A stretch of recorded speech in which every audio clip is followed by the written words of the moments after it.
conference. I've enjoyed the small atmosphere of getting to spend time with you. As you think through, like what your favorite parts of the conference were, I wanted to share one of mine. And that's that I was actually really surprised that Bruce Greenstein is so funny, right? Like we knew he was smart, but I didn't know he had a personality. So it's like super exciting to, get to know him on that level. I'm just kidding. I also want to give a disclaimer before I came up here that if you know me, I'm a Spitfire from Texas. My opinions are my opinions. They are not the opinions of the Home Care Innovation Forum. So when I offend you, because I will, don't get mad at them. So I was asked to talk about retaining talent, culture, all of that stuff. And if I'm being very honest with you, I always kind of dread when I get asked to talk about this because I have to really take a really hard look at, what are we doing? We get asked to speak about it a lot because at Healing Hands, I'm an entrepreneur, started it in 2016, and over the last 7, almost 8 years, our highest rate of turnover has been 9%. And so everybody wants to know, what's your secret sauce? And I'm like, there really isn't any. And so newsflash, there's not any. I'm not going to share with you anything that you don't know this morning. But I am going to come at you a little bit. And so as we had a great conference, and I have some really big shoes to fill, being the last speaker, sitting between you and lunch in your airport, I want to let you know that this is going to be a little bit of a roller coaster over the next 30 minutes. I'm going to come at you, I'm going to offend you, and I promise you if you stay with me, I'm going to bring it back. So we're going to talk about that. First off, before I get into some of the things that we do, what our secret sauce is, I also wanted to share my failures with you. I wanted to share this with you. So this is my most recent failure. This isn't my car. This was one of our most recent hires. She was a travel nurse. This was sent to me last Friday, and this was her first week off of training. She was on her own, and she wanted to get off early on Friday, so she kind of front-loaded her week, and then on Friday she had a wreck. And so she didn't get to see her last couple of patients, but luckily I've been in the game a long time. This was the car she sent me.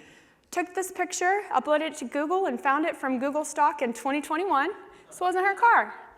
So what had really happened was the contract therapy group offered her more money. She wanted to take that, and this is the result of me having to send somebody on a Friday to see the patient she had a wreck and couldn't see. So that stuff happens to me also, even with the 9% turnover rate. But yeah, so next time I can teach you how to do that if you really want to call them out. And I did. I sent it back to her, and I was like, you could have just said this wasn't for you. We didn't have to go through the theatrics, but here we are. So,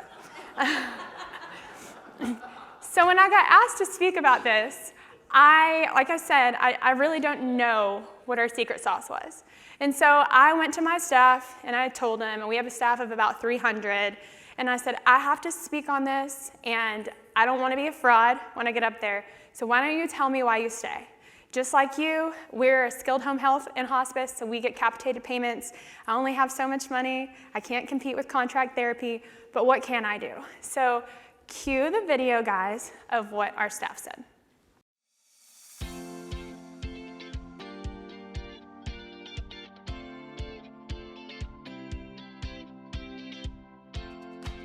For me, something that separates Healing Hands from other companies is that you don't have somebody breathing down your back all the time, but you have somebody supporting you and having your back when you need it. I don't feel micromanaged. There's always someone there to support you. Our leadership team promotes growth within ourselves based on our passion. They invest in their people. The growth potential that you have here within Healing Hands, it's limitless. They believed in me and they took a chance on me and invested in me for growth in my career. And I never feel like I'm replaceable. I feel like I'm important, and I'm an important part of how the company works, and that no matter what, they're going to take care of me at the end of the day. They value the little things, whether it's your birthday or a coffee appreciation, a small gift on your anniversary. Everybody at Healing Hands is so respectful, and they give so much gratitude. it makes you want to turn around and just do it right back. If you do make a mistake, that there's going to be a conversation, but it's going to be wrapped in love. It's going to be wrapped in support. It's going to be wrapped in a desire for you to develop and you to grow as a person and as an employee. The flexibility of being a working mother is priceless. Healing Hands has allowed me to have a true work-life balance unlike anything else I have ever experienced. Since my very first day here, I have not missed a single doctor's appointment or school function with my children.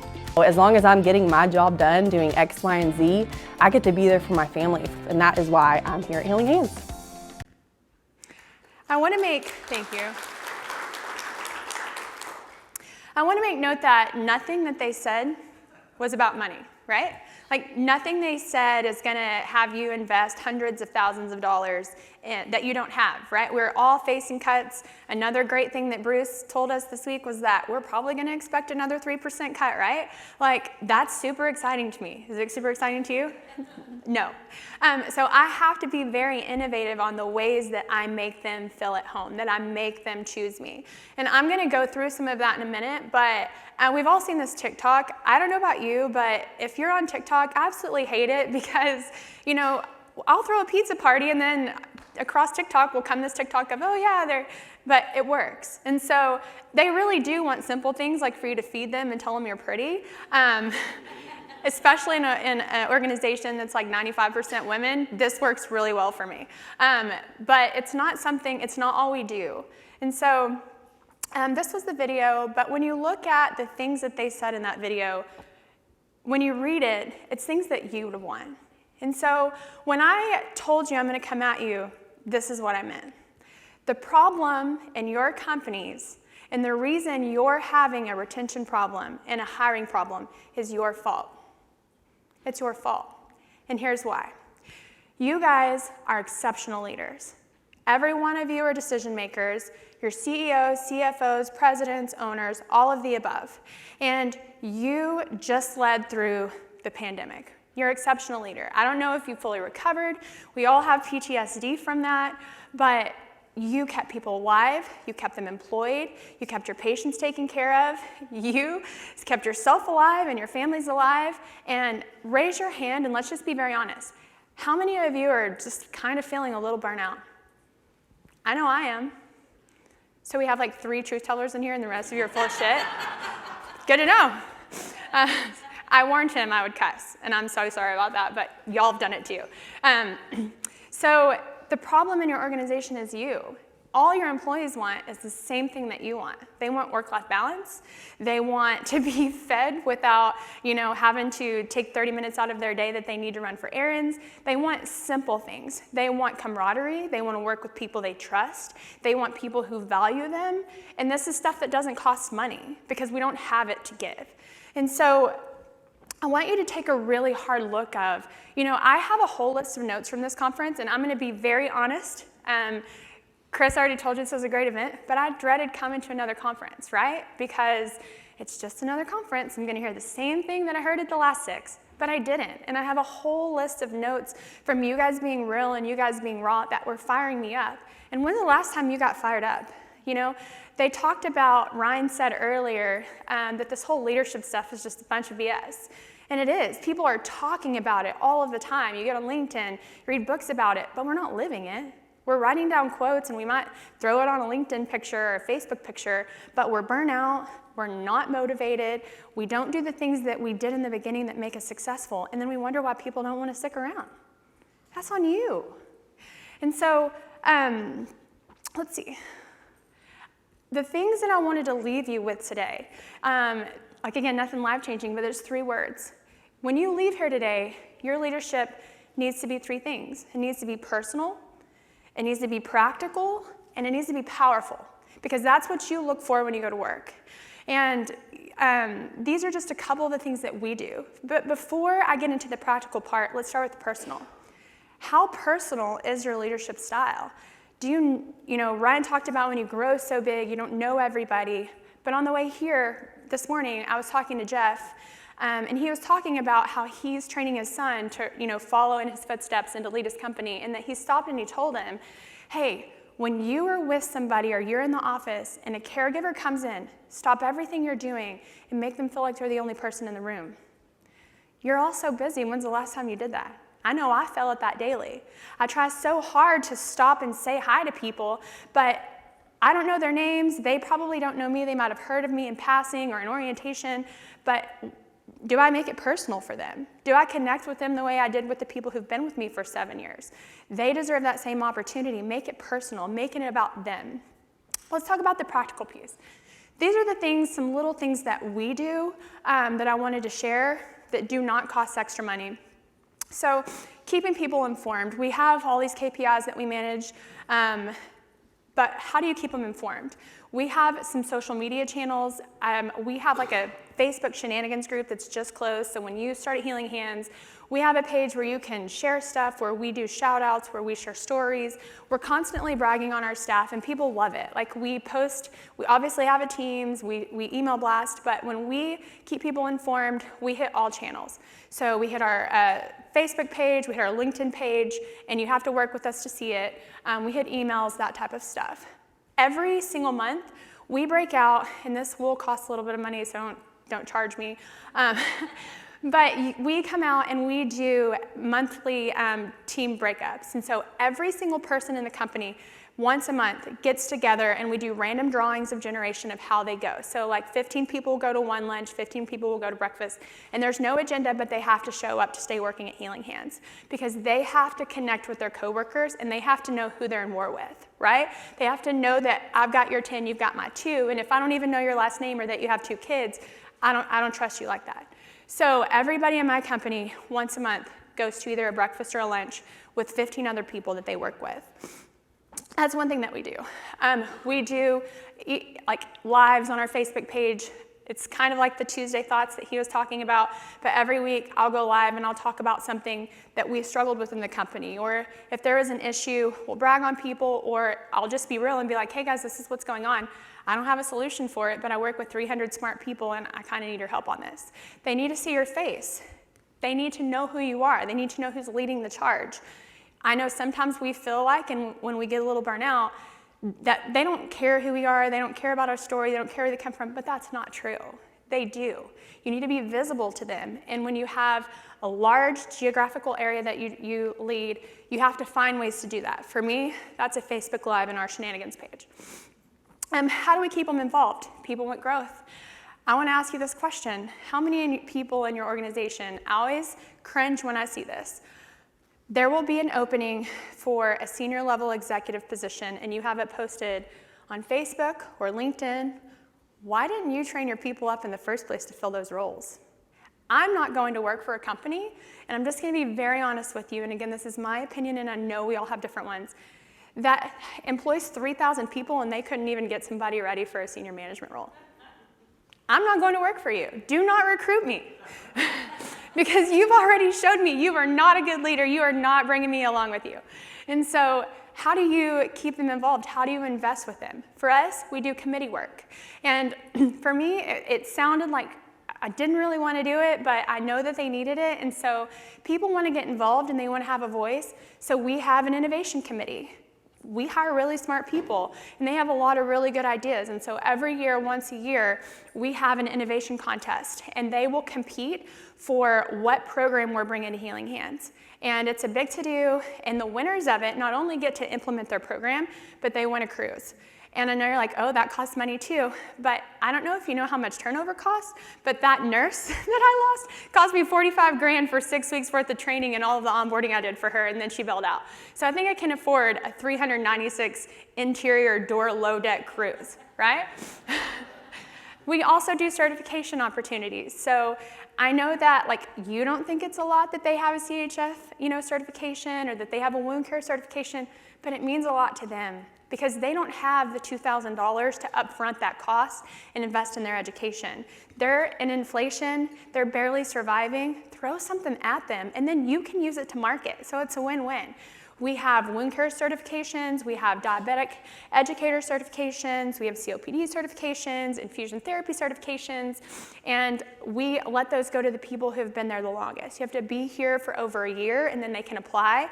And because we cover 22 counties, we want multiple of those certifications in each county so that we can be the referral source of choice. And how we keep them interested is, like I said, we're always seeking their input. And then how do we keep them inspired? Aside from this, now I'm a woman of faith and everybody has different faiths and I applaud that. And again, this is my opinion, not yours or not Home Care Innovations, but we do different spiritual leadership councils, right? We do leadership meetings. We do like Tuesday morning Bible study for people who are of other faiths. They also have opportunities. And so we let them bring their whole self to work. We're not a company who tries to separate it. Now, if I am not Jewish and they want to have a Jewish Bible study or a Jewish breakfast, we will create a space for that, and everybody in the company who's Jewish can do that. If they're Christian, they can do the same. If they're agnostic, they can do the same. And so letting them bring their whole self to work. These are some of the practical things. A couple of other things that we do that have saved us a lot of money is, how many of you have a palliative care or hospice? Cool. So do I. We have home health, hospice, palliative care, and a physician's nurse practitioner house call practice. So I already have a physician on staff, and I already have nurse practitioners on staff. We allow house calls for our staff. I don't have to pay extra for that. I already have a full-time provider, and it also allows them to have telehealth, because one of the things that I heard through feedback is, for these working parents, is it's really hard, especially during COVID, when they couldn't get their kids taken care of, or they had to go to urgent care and sit for hours, and they didn't want to use that PTO because they want to save it, and all of these things. Whenever I have the ability to be innovative and to hook them up with one of my providers to treat them, to get that sinus infection taken care of, they can schedule a visit where they come to their house, they don't have to go out. It worked for me. My call-ins are down. My cost is down, because being a small, independently owned provider, I have the wonderful Blue Cross Blue Shield plan that's so bad with high deductibles. Nobody will quote me because we're in healthcare and COVID. And so I had to find a way to add to my benefits package in a way that I could do it. Another one is, we're in the world of mental health, right? How many of you have hospice counselors on service? Like, you hire them. How many of you open that up to your staff? Right? Like, they need people to talk to. So my hospice counselor also has office hours for my staff, and we put her on a different floor where nobody can see her, nobody knows who's coming, going. She has confidentiality clauses. I don't even know who goes to see her, but that's something that has been game-changing, and if you were to go survey my staff, that's the #1 benefit that they love, is that they have somebody to talk to that's going to be judgment-free, that is trained to deal with mental health issues, that can walk them through marriage issues that they're having, all of the above. So those are two innovative ways that I had to add to my benefits package to be able to compete with the LHC groups. I'm going to pick on them. I told them I was going to pick on them a lot. The Intrepids, which, by the way, was my first job in home health care, and so I started with John. That's what I had to do. And you can do it too without spending any more money than you've already spent, because we simply don't have it. And then lastly, before I end, is your leadership has to be powerful. How powerful is your leadership? I want to ask you this question because I told you I was going to come at you. But are you tired of whining yet about our workforce issues? I'm so tired of whining about it. I'm tired of listening to you whine about it, right? You were born to be a leader. Some of you in this room, well, I would say most of you in this room, how many of you, regardless of faith, believe in a higher power or believe in a calling? Look at those hands. You were called to do this job. If you weren't, why don't you go work at Walmart? Because they pay more, right? I'm pretty sure they got better benefits. I'm pretty sure that their managers make more than I make. And, we could go get another job. We could go sell cars. I think you can sell feet pics right now for more than what I make on OnlyFans. Probably not supposed to say that, but I did. But you were called to do this work, right? You were born for such a time as this. And so as you leave this conference, if you don't take anything else, it's that shut up the whining. Get over it. Go out there and be the leader that you were called to lead. You're here for a reason. You know, how many of you, for me again, I'm a woman of faith, how many of you prayed to be in the position that you're in, and now you're whining about the fact that you can't do it? You asked CMS to bring healthcare home. Ta-da! You asked God to bring you more patients to take care of. It's here. Show up. You were born for such a time as this. So as you leave today, as you get on that plane and you go home, if you don't hear anything else from this conference, it's that you were built for this. Don't forget it. Thank you.